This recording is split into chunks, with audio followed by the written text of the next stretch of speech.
Почитувани, добар ден, ги следите вестите на Канал 8. Општина Кочани ќе вложи околу 65.000 евра со кои ќе изградат и асфалтираат делови од улиците Блаже Попарсов, Ѓорги Пулевски и Стамен Манов. Веќе е објавен јавен тендер за избор на изведувач на градежните работи, пошто се очекува истите да бидат реализирани до крајот на годината.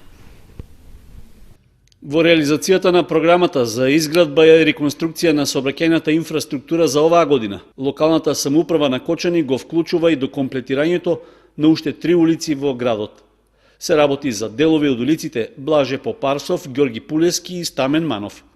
Според проектната документација, планирано е целосно да се завршат, односно да се доасфалтираат уште околу 800 метри на трите улици. При тоа, освен асфалтирањето, на Блаже Попарсов предвидено е да се изградат и подпорни ѕидови во должина од околу 20 метри, со што ќе се стабилизира теренот каде што подоцна ќе се изведуваат планираните градежни работи за асфалтирање. Општина Кочани веќе објави јавен тендер за избор на најповолни понуди од заинтересираните изведувачи на градежните работи. Вкупната вредност за изградби и асфалтирање на улиците е планирана на околу 4 милиони денари. Парите за улиците Блаже Попарсов и Стамен Манов се обезбедени од буџетот на државата преку програмата за имплементација на стратегијата и декадата на ромите. Неопходните средства за доасфалтирање на улицата Ѓорги Пулевски се од буџетот на општината со програмата за изградба и реконструкција на улици и локални патишта во 2018 година. По потпишувањето на договорот со фирмите чии понуди ќе бидат избрани како најповолни, асфалтирањето на трите улици треба да се реализира во период од 1 до 5 месеци. Во Кочани е инсталирана првата агрометеоролошка станица за следење на климатските промени во општината. Оваа станица ќе биде од корист за земјоделците заради навремено информирање во врска со временските непогоди. Кочани е една од трите општини каде што ќе проработи агрометеоролошка станица, што е инсталирана на површините на Земјоделскиот институт во Кочани. Станицата е обезбедена во рамки на проектот за намалување на негативното влијание од климатските промени. Таа ќе им биде од корист на земјоделците заради навремено информирање во врска со временските непогоди. Од Министерството за земјоделство оценили дека Кочани е еден од регионите што се загрозени и во последниве години се забележани големи штети во земјоделството. А со оваа станица навремено ќе се имаат потребните информации за состојбите со времето. Сите податоци што ги мери станицата се прикажуваат на веб страницата Агрометео.мк, а истата ќе се одржува од страна на Управата за хидрометеоролошки работи. Станицата нуди историски податоци за климата, агрометеоролошки аларми, како и фенолошко наблюдување и предвидување што ќе им бидат од корист на земјоделците. Новата метеоролошка станица ќе помогне во собирање на важни климатски податоци од општината и ажурирање на агрометеоролошките информации од важност за локалните производители. Освен во Кочани, слични агрометеоролошки станици се поставени и во Градско и Струмица.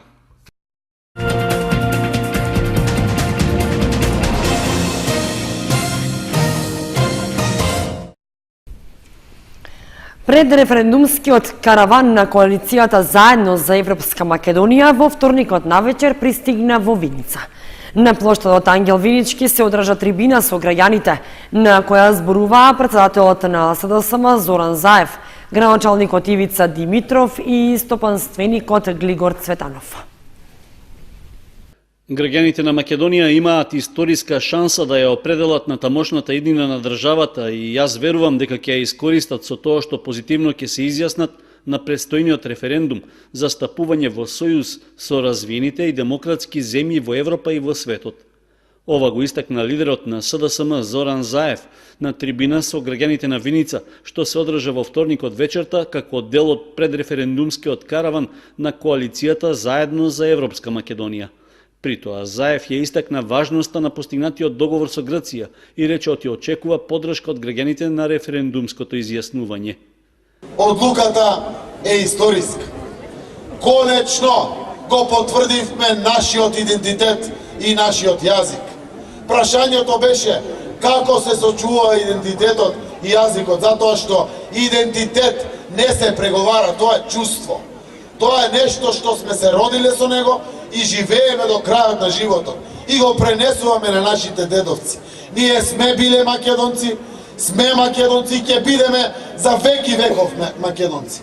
Важно е што сме сега признати и од Грција, и од Бугарија, од целиот свет сме признати. Никој повеќе не негира. Никогаш повеќе нема да не повредува чувството на тоа фиром, кога ни го редат пред спортските клубови младите кои одат на секаде по светот. Зборувајќи за економските придобивки за општините со влегувањето во Европската Унија, Заев истакна дека финансиската помош од европските фондови ќе биде многу поголема од сега. Општини како Виница имат меѓу 2 и 5 милиони евра годишно грантови, директно од Европската Унија, за училишта, за водоводи, за канализации, за тротоари, за спортски терени, за детски градинки, за се што представува потреба на една локална заедница. И ова шанса не смееме да ја пропуштиме. Затоа што секој наш деловен човек ќе може плюс да аплицира од кохезивните фондови на Европската Унија, која набавува нови машини, нова опрема, да поврати до 80% од парите. Сега Македонија ве помага, даваме државна помош, но преку фондот за иновации даваме 10 милиони евра. Дополнително 70 милиони евра е севкупната поддршка до стопанството. Со Европската Унија поддршката ќе биде поголема од 700 милиони евра годишно. На трибината пред граѓаните на Виница зборува и градоначалникот Ивица Димитров, како и сопственикот на компанијата Мак Прогрес Глигор Цветанов, кои ги повикаа своите сограѓани да излезат на референдумското изјаснување и да дадат поддршка. Имаме две цели, и тоа е едната дали ќе влеземе во Европската Унија НАТО, а другата дали ќе бидеме изолирана држава. Јас сум за првата, за влез на општина Виница, за влез на Република Македонија во НАТО и во Европската Унија.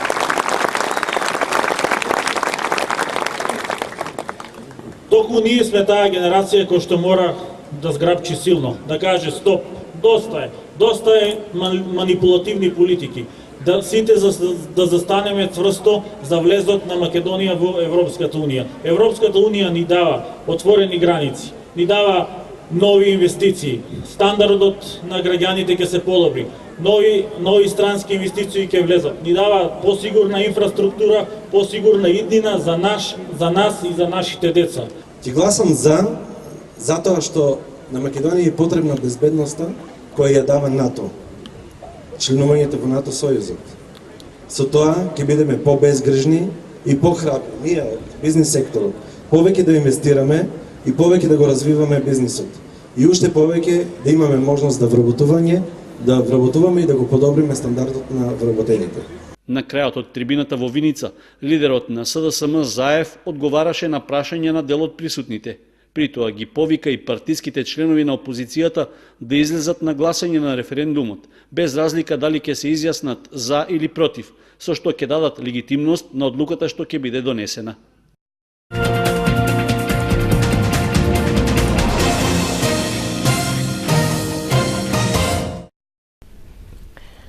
Во наредните 3 дена во Кочани ќе се одржи традиционалната манифестација Денови на Кочанскиот ориз. Почетокот е закажан за четврток навечер со изборот на жетварската убавица, која традиционално ќе го означи почетокот на овогодишната жетва на оризот. Со изборот на жетварската убавица, што ќе се одржи в четврток во 19 часот во градскиот парк во Кочани, започнува 27-то издание на манифестацијата Денови на Кочанскиот ориз. Годинава во конкуренција се 14 девојки на возраст од 15 до 20 години. Изборот на жетварската убавица и годинава ќе го изврши жири комисија составена од 5 члена, од кои 4 се стилисти, а 1 е представник на општина Кочани. Изборот ќе представува своевиден перформанс во режија на артистката Кристина Атанасова Арсова.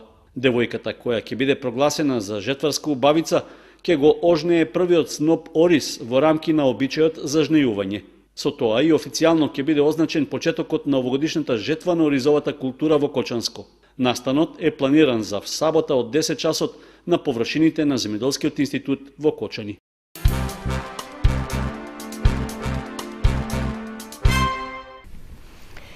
Преку различни активности, Основното училиште Крсте Петков Мисирко во Доризари го одбележа 26 септември Европскиот ден на јазиците.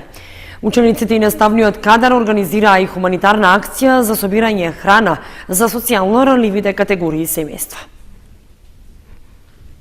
Со игри и песни на најразлични јазици подготвени од учениците и наставниот кадар и основното училиште Крсте Петков Мисирков од Оризари се вклучи во одбележување на 26 септември, Европскиот ден на јазиците.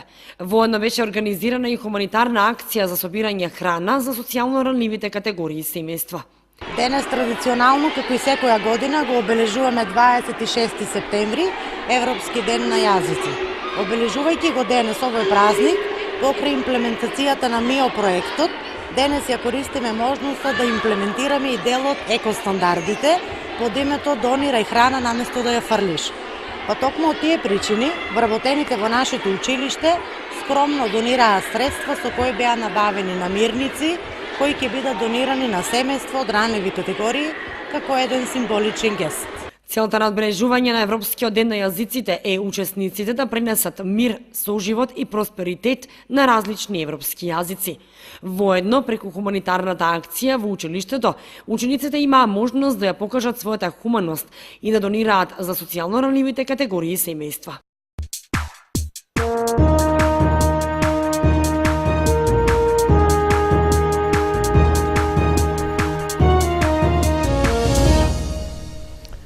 Следува информацијата од спортот.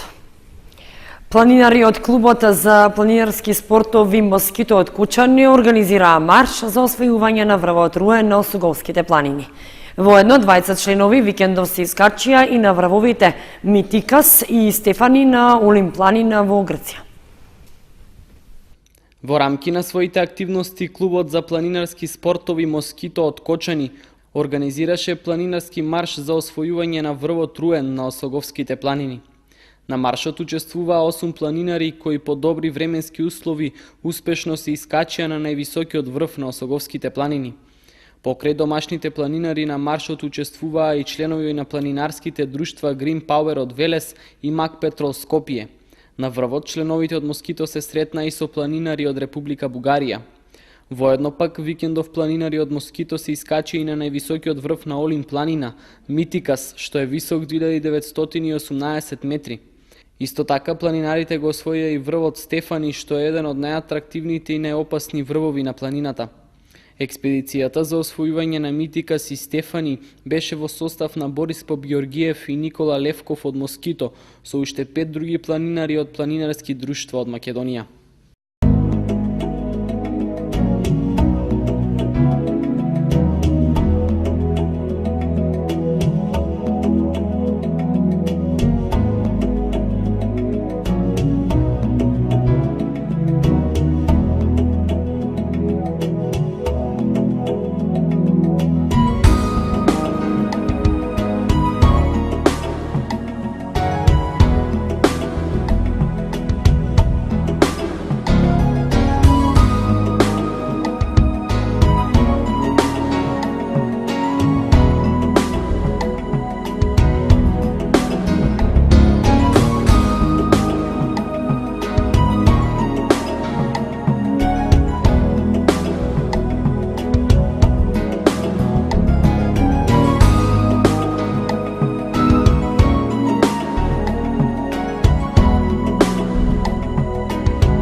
Почитувани, тоа беше се што ви подготвивме за ова издание на вестите на Канал 8. Ви благодариме што бевте со нас. Останете и понатаму со нашата програма. Довидување.